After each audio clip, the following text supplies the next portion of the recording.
Welcome to the E-commerce Badassery podcast, the place for scrappy entrepreneurs who want to learn actionable steps and strategies to grow the traffic, sales, and profit in your e-commerce business. I'm your host, Jessica Totillo-Coster, a 20-year retail veteran and former brick-and-mortar boutique owner who spent 3 years as the only employee of a 7-figure online store. That shit was crazy. I know exactly how it feels to do all the things, and I'm sharing everything I learned the hard way so you don't have to. I may have started this business by accident, but supporting badass bosses like you lights me the fuck up, and I am so stoked to see you grow. Are you ready, babe? Let's roll.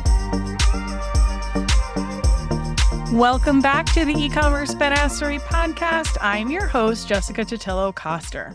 Today's episode is inspired by a question that came up during a recent group coaching call inside the current live round of Email Badassery. This student has a bunch of customers who have never actually opted into their email list. Now that they're focusing on their email strategy and building out a kick-ass suite of automated flows, they figured it was time to intentionally focus on getting those existing customers officially on their list. This was a great question, and honestly, even I haven't talked about this publicly nearly enough. So today we're going to walk through a few ways to do exactly that.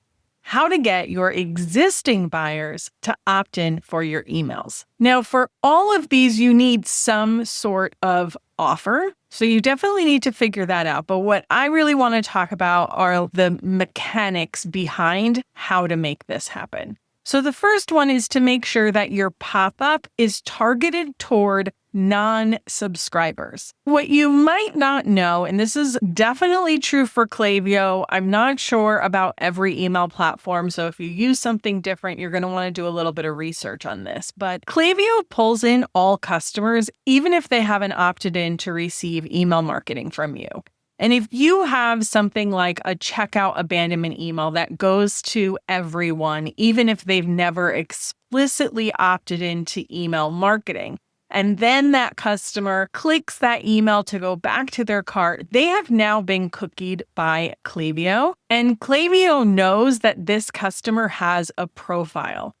So your regular welcome pop-up that is usually set to say, don't show to existing Klaviyo profiles, well, that customer is not going to see that pop-up because they have a profile in Klaviyo. Now, back in the day, Klaviyo did not have an explicit email opt-in status functionality in their platform, but they do now. So instead of using that general targeting option of just don't show to anyone that's in Klaviyo, I recommend you switch this up to show to more people.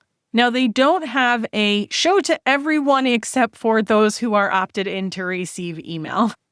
They do have one that says only show to people who are opted in for email. So, you could get creative with that as well. But what you'll want to do is show it based on segment membership, and then you can exclude from a specific segment. So you'll want to create a segment of people who have explicitly opted in to receive email marketing, and then just exclude those people from your regular welcome pop-up form. So that's the easiest way to do that. Hopefully I articulated that well enough for you. Depending on how comfortable you are with email forms and the targeting options made available to you through whatever email marketing platform you use, you can always get a little extra intentional and layer in, say, an exit intent form.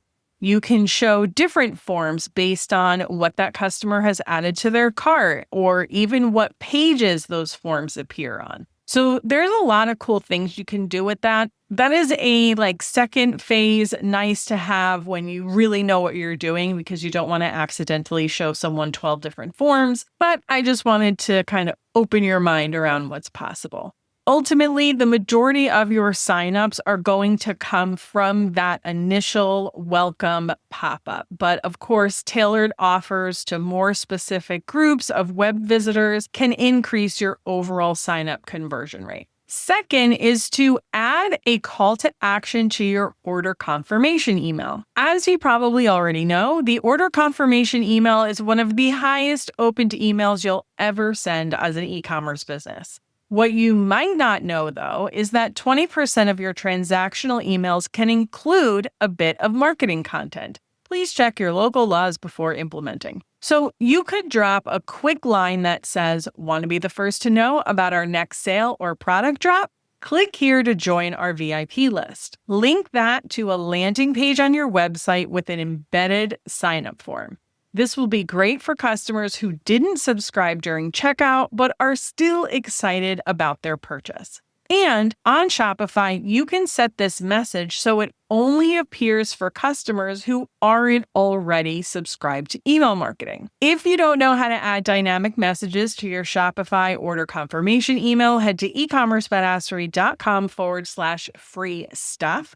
That will get you access to my free resource library, and in there is a tutorial that walks you through how to do this step by step. Once you've set up your Circle account, or for my existing Circle members, just search "Add Conditional Messages" to your Shopify order confirmation email. It should start to come up as soon as you get to add conditional messages, but it's in the resource library space.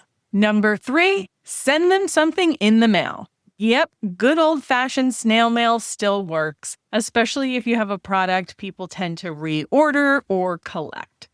If you've got their shipping address from a past purchase, send them a postcard or flyer with a QR code that links to your sign-up page. Again, we're creating a landing page with an embedded form. Sweeten the deal with an incentive, a discount, free shipping, bonus gift. As we mentioned, you need to give them something in exchange for this email address. Direct mail stands out because it's tangible. People can hold it, stick it on the fridge, and it's a lot harder to ignore than a pop-up on your website that some people are just conditioned to hit that X button. This is a great way to re-engage anyone, to be honest, even your existing email subscribers, especially if you're heading into a busy shopping season like Q4. There are tons of ways to go about implementing direct mail. I actually have a podcast episode about it. I don't remember the number offhand. I should have looked it up, but I will stick a link in the show notes. And there's also some tools that will allow you to automate this through your email marketing platform. So you could create a segment of people, trigger a flow off of that, and then have a step in that flow be to send them a direct mail option. So that's a more hands-off way to go about that. But again, check the show notes for the other episode that walks through that and links you to the resources to help you get that done. And last but certainly not least is to run paid ads to your past customer list. If you're running Facebook or Instagram ads, you can upload your past customer list and target those people specifically with a list growth ad. Just keep in mind that your results are going to depend on match rates. Match rate is the number of people whose information you import into Facebook can be matched with people on the platform.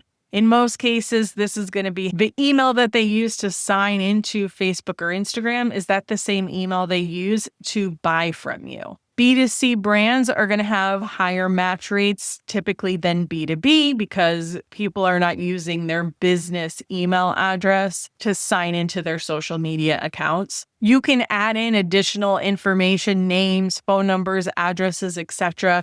Check out Facebook's documentation on this. The more information you put in this customer list, the better matching Facebook can do because, they have a lot of information about us. Ultimately, it's worth it to just try it out, see what your match rate is. Meta's going to tell you when you upload this, and you'll get a sense of how big that list is and whether or not it's actually worth it to even run ads to them. If the match rate is low, then focus on the other 3 options that we talked about. All right, so there you have it. 4 ways to re-engage past customers who aren't on your email list and get them to sign up. So that's making sure your pop-up is targeting non-subscribers, even if they're already in your email platform. Add a call to action to your order confirmation emails, sending them to a landing page. Send them some snail mail with a QR code to direct them back to that landing page. And lastly, uploading your customer list to Meta, aka Facebook, Instagram, and run some ads targeting them specifically.